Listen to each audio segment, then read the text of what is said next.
I was so excited to, come to Canada first time. Like I never been out of the country, so uh, it was uh, very exciting and nervous to come to foreign country like Canada, along with my wife and I we came with a small daughter, just 1 year old, my daughter at the time. So I did not know, like, how we are going to survive here, right? So we don't know anyone here. Um, but like, as I mentioned before, like, it was nothing for people like me, like, because we have gone through a lot of struggles from childhood. We used to move so many places for our education and all the stuff, right? So for work and everything. So I thought that, like, just I can survive doing by like any work. It does not matter, even for like cleaning the toilets also, it's okay for me. So because it's nothing for us, right? So the survival is our part of the life, right? So that's what I came here. Whenever like I came here, the identity, I was so confused. Like, I used to meet the other South Asian people. Um, um, I used to think that all South Asians are same. Like, right? So whenever like we come here, like, we we psychologically we try to associate with the same group people, right? So we see, like, the white, black, brown, right? The colors, right? So we used to attract to the same color, the group, thinking that, like, they are our people, right? So, but later I started realizing I don't belong to that community anymore. So, in the first week only, like, in the first week only, like me and my wife started encountering the caste discrimination within Canada. So we are living in this basement there at the time. Uh, beside us, the mostly like the area we are living, like, so mostly like uh, uh, South Asian community lives there still today. Also, mostly South Asian community live there. It's very famous for the new immigrants who come there and stay initially, right? The South Asian community person, like especially Punjabi community, one Punjab family used to live beside us. She literally told me, like, in the discussion one day, just we are talking outside in the beautiful weather in the summer. She was saying that, pointing out the other family close by, one family, saying that that family belongs to the lower caste family. So we don't mingle with them. We don't go to the same temple where they go. They go to the different temple and we go to the different temple. So we don't even talk to that family. So because they belong to the uh, like she literally mentioned that's a chamar caste. So immediately me and my wife realized that, oh my gosh, like we came to Canada thinking that, that to escape from the caste system and this brutal discrimination. We are hoping to raise our children in the new country with the new hopes, but I think still here caste system exists in Canada too, right? Right now, I am identifying as a Dalit, South Asian. Yeah, initially, like, I used to identify as a, yeah, like South Asian. But I used to have the challenges, right? So because see, my skin color is very dark. So very dark.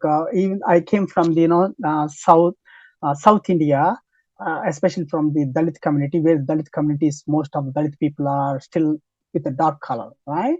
So there are so darker than me too. My mom is more darker than me, but still I'm darker. People, like, whenever I used to come here initially, like even South Asian people used to ask me like, "Are you from Sri Lanka? Are you from some Caribbean country, like the other countries, right? So Guyanese, something like that." So they never see me as I'm Indian. So even like the other white people and other people also. So still even today also they ask me like, they don't ask me like, are you from India? They ask me like, are you from Sri Lanka or some Gayani, something like that, right? So it's clearly showing that they have some narrative, like they have some mindset, like they see some dark person from South Asia, they don't think that he's from, not South Asia, from India, they don't think that he's from India. So because most of the the Indians here, you see like the very light skin, like North Indians, right? So that's what, like, I used to identify myself as a like the South Asian, something like that. But later I realized that no, so I don't belong to that group, because even they don't treat me as a South Asian. So that's what, like, I started identify myself as a Dalit, from South Asia. That's my identity. There is a lot of work to do. Actually, we started working on this. We started South Asian Dalit Advocacy Network. I am the founder and the executive director for that organization. We have been working for last 4 years to educate the Canadian community, especially the mainstream community, about the caste system and Dalit identity. And literally, as I mentioned, like we established the South Asian Dalit Advocacy Network with our identity. So I guess like it's the first organization in Canada with coming out directly with that identity. So because as I mentioned, like after experiencing these all caste discriminations, we thought that why should not we start with directly our identity, right? So we launched the first Dalit History Month national event in uh, 2021. So that was very huge success, and it's gone to all the media and everywhere. Like everybody came to aware about the event, and they came to know about, yes, what is the caste system, what is the Dalit identity. Um, they because like they think, at least like the society thinks that Dalits are here, caste oppressed people are existed in Canada, right? So unless you tell that, they don't know, right? So even we started Dalit History Month in our organization where we are working. It's a government ministry organization. I don't want to mention exactly the name of the organization, but it's a government organizations. They started celebrating. They started recognizing the Dalit people, and they started same year in 2021. They launched the Dalit Month within their organization, and it was very huge success, because like the government organization doing itself is a big success, right? It's because it's going to influence other organization within the region, within the country, right? So yeah, like after doing that, like the school board within GTA right now, they are planning to launch their Dalit History Month next year. So they invited me to be as a consultant few times. I was there. Yeah, they are very happy to do that. Yeah, like we are doing some work on the advocacy work. So yeah, that's what, like I said, like, so identifying your identity is very important. It gives you power. So I lost a few years, like I have been here for almost 15 years. For almost 10 years, like I was not sure, I was very confused, like what was my identity, right? But later I realized that like we need to come up with our identity, we need to establish it uh, to bring your narratives in the mainstream community in Canada.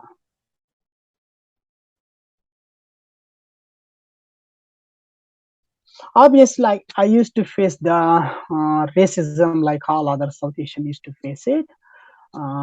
Yeah, like there are number of the incidents it happened to me and my family too, right? So um, in getting the jobs, I faced the few interviews in the beginning.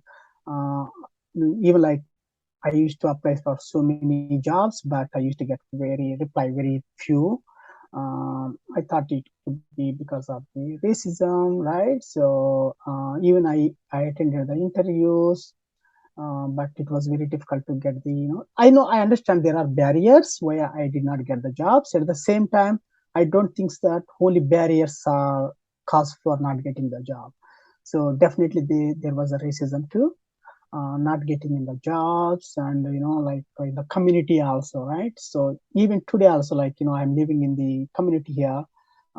There are some, yeah, there are, like in this community, whites are there, just beside, like the white families living. Like I have been facing the racism since last 2 years from the lady who lives beside me. So yeah, like it's an everyday experiences. Being born as a Dalit, and especially with again, it's a dark skin like me, it's a very difficult to survive, right? So because Western countries, I say, like in India, at least, like you face the caste discrimination by the dominant caste people, but whenever you come to the Western country, it's very it's becoming very difficult actually. Like people think that whenever you go out of the India to Western countries, you will be free from this caste system and all the stuff. But I say, whenever you come here, you have to go through two-tier oppression, right? So you have to face the oppression, discrimination from the white people because you are the South Indian, or whatever they name it as a uh, color colored person. Again, you have to face the caste discrimination from other South Asians again. So that's what I say. It's a two-tier oppression. We have to face it in Western country, right? So it's very difficult. Yeah, like it's becoming very difficult for the Dalit and Adivasi and the caste oppressed people. I know, like so many Dalit people, caste oppressed people, like they are hiding their identity in Western country because whatever I mentioned, the reason because it's stigmatized. They are very deeply stigmatized, and they don't want to identify as a Dalit, because once they identify as a lower caste or Dalit, these dominant caste people, majority of dominant caste people in the Western country, they start like you know um, discriminating, or like putting that person away from their networks and all the stuff, right? So that's what they are not identifying themselves. They are hiding. I know that. They are trying to show up. They are also dominant caste people by practicing their Brahmanic rituals and Brahmanic festivals in Western country. So I know so many people like that.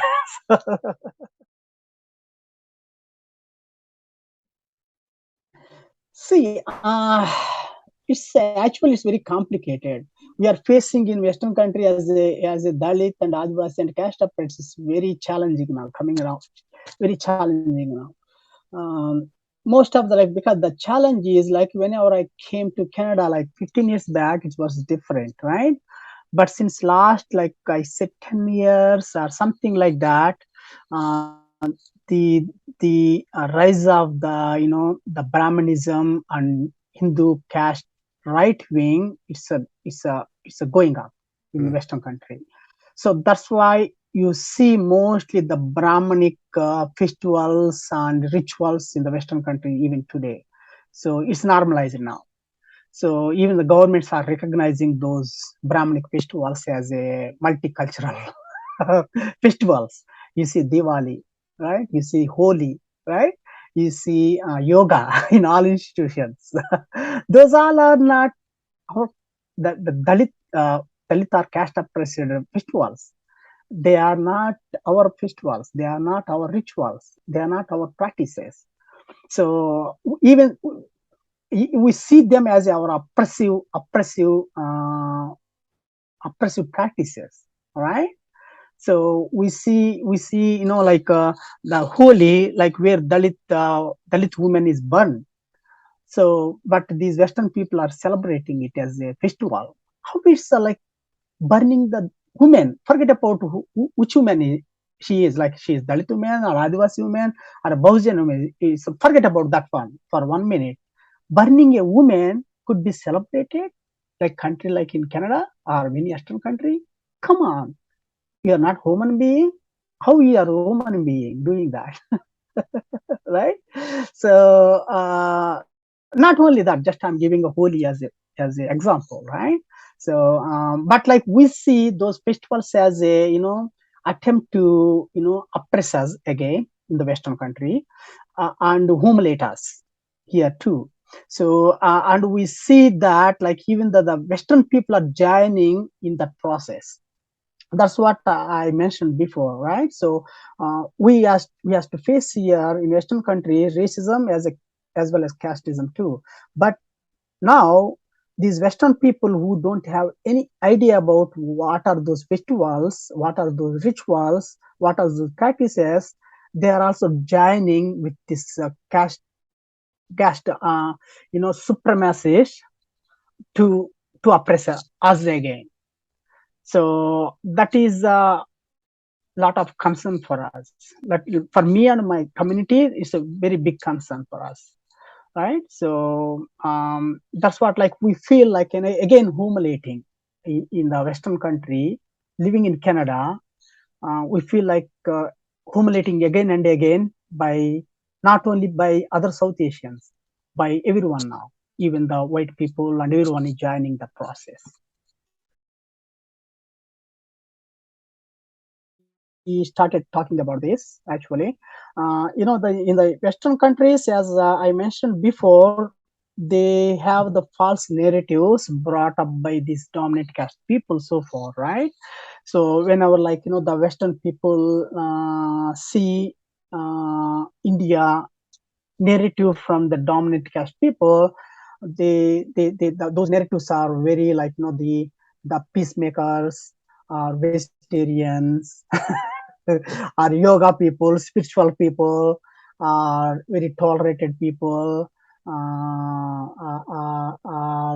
Gandhian narrative of the ahimsa, uh, that kind of like that's what they see, but they don't know about the Dalit people and caste oppressed people, caste system, the millions of our people, my community, they are facing for generations the genocide. So nobody talks about the genocide they have been going through, still they are going through now, right? So how many Dalits are being killed every day?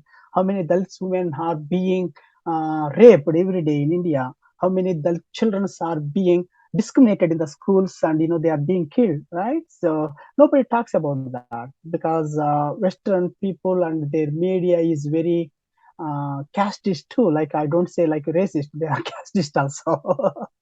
So because they don't care about these all people, millions of people they are going through there, right? So that's what we started talking about here in Canada.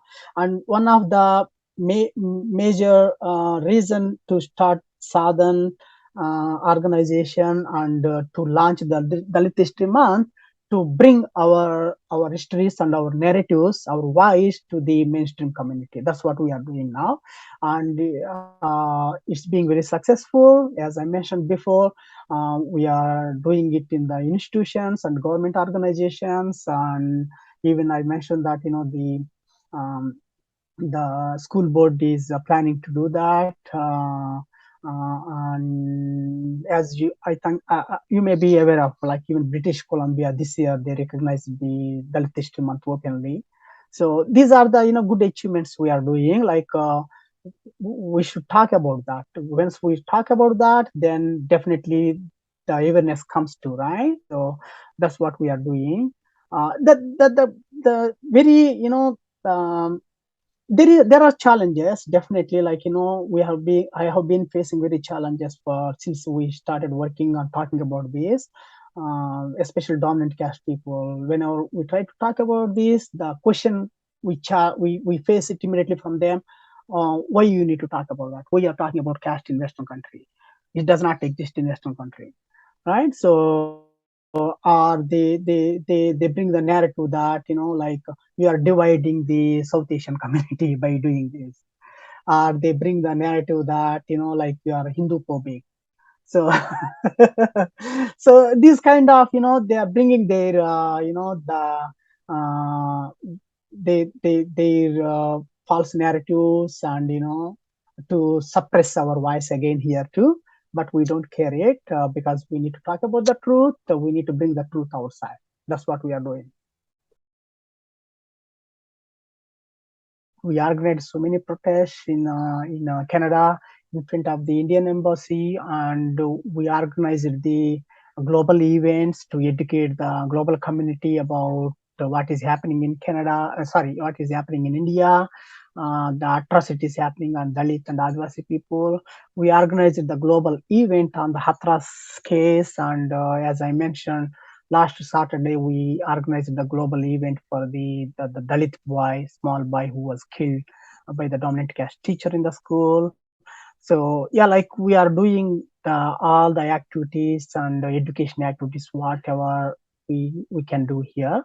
So it's bringing a lot of awareness. Even we are associating with our allies here, especially for with the Muslim organizations and Ambedkar organizations, and the other progressive South Asian groups and organizations. So yeah, we have number of allies here. We are working with them. So I say that, just, yeah, we need to bring the more awareness in the Western country, about what is happening in India. Definitely I say that, it's not new. The atrocities on Dalits and Adivasis and other caste oppressed people is not new. It has been happening for a long time, as you know and I know, because we have gone through, our generations have gone through. But right now, because of the Hindu nationalism, it's open now. Nobody is feared. Before, at least there was a fear for the people who are oppressor people. At least, there was a, the law, it takes the action at least. But now, there is no fear for the oppressors. They are very very confident that we can do whatever we want, right? Because the government is back up them, right? So they are very open, and they are, that's what they are. We can see openly those genocidal statements in India, and the casteist statements by the politicians and ruling parties, right? So that's what we are trying to bring out, all this information to the Western society. And we are using our cultural activities, as I, I'm not sure, in Dalit History Month and other our events, we are using our cultural Dalit cultural events, especially bringing the activists from the cultural backgrounds. In our Dalit History Month, we brought few teams, I'm not sure, you are aware about the Dapu Perai. So it's our Dalit instrument. We use it like the Adivasi, like the indigenous communities use here, right? So even recently, we sent a letter to politicians in Canada, all politicians, about the appropriating the that instrument here in by dominant caste people. Actually, it has been happening in all Western countries now. The dominant caste people started doing that the way they did it to Bharatanatyam and other caste oppressed people cultural activities, right? So they are trying to Brahminize the Dappu, also Dappu or Perai in Canada. So that's what, recently we we wrote the letter to all the politicians to educate them about that, that appropriation, the cultural appropriation in Canada. Yeah, that's what we did it. And even like we requested that the Canadian politicians to not use pariah word, actually, because in recently in Canadian Parliament, a white woman, the politician, used that word to abuse the Dalit community. So we openly wrote the letter to object that and do it as a unparliamentary word. So yeah, like we are doing some works to educate the Dalit Canadian community about this all. So yeah, like you see, like whenever I mentioned that using the pariah word, right? So people think that casteism does not exist. Like, see, the whenever like the parliament in the parliament, a ministry uses that word, it's not impacting our Dalit community. Openly it's humiliating us here. All the Dalit who are living in Canada.